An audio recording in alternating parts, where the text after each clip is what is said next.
یقین جانیے یہ صبح کے وقت مساجد میں اعلان کیے جاتے ہیں کہ قرآن مجید کی تعلیم شروع ہو گئی ہے، بچوں کو قرآن پڑھنے کے لیے مسجد میں بھیج دیں۔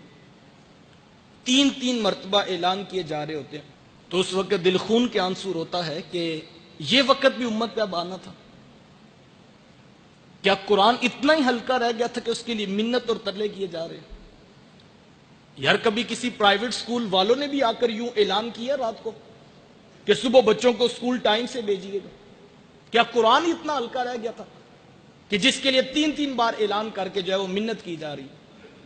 اور پھر مائیں بچوں کو تھپڑ مارتی ہیں اور کہتی جا کے قرآن پڑھے۔ بچے کی آنکھوں میں آنسو ہوتے ہیں، میلے کچیلے کپڑے اس نے پہنے ہوتے ہیں، اور بعض اوقات رات کپڑوں میں پیشاب کیا ہوتا ہے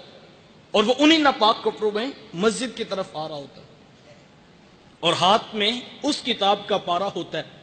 جس کے بارے حکم ہے لا یمسہ الا المطہرون، اس کو بے وضوئی کی حالت میں چھو بھی نہیں سکتے،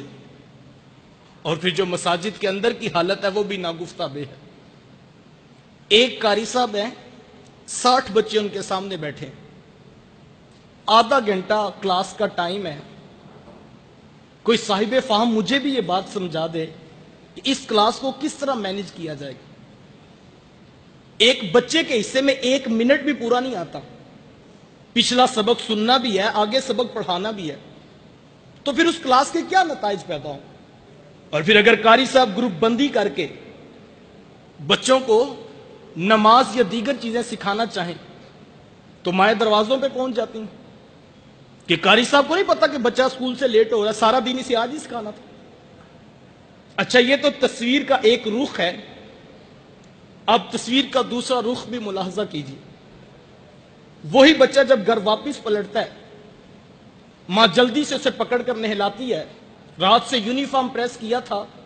کہ کہیں واپڈا والے لائٹ نہ بند کر دیں اور بچہ صبح سکول جانے میں لیٹ نہ ہو جائے، اسے پریس یونیفارم پہناتی ہے، اس کی آنکھوں میں سرما، اس کے بالوں میں تیل لگاتی ہے، ٹائی اس کو سکول کے یونیفارم کی دی جاتی ہے، بیچ اس کو سکول کے یونیفارم کا لگایا جاتا ہے، پالشڈ شوز اسے دیے جاتے ہیں،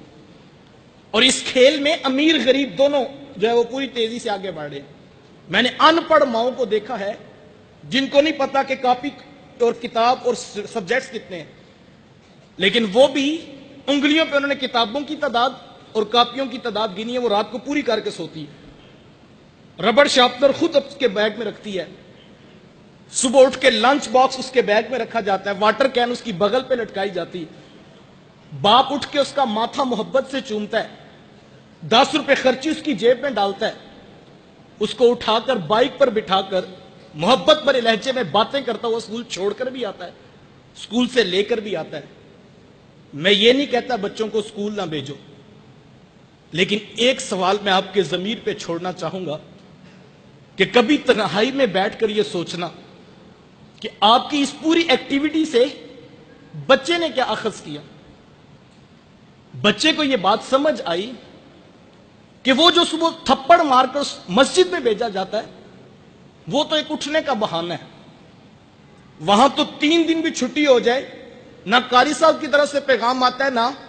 ماں باپ پریشان ہوتے ہیں کہ تو 3 دن مسجد کیوں نہیں گیا۔ اور یہ اصل کام ہے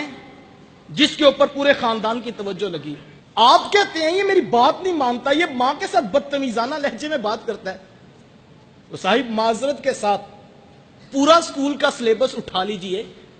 آپ دیکھیں کتنی پرسنٹیج ہے، کتنی چیپٹرائزیشن ہے جو اخلاقیات اور آداب والدین سکھاتے ہیں۔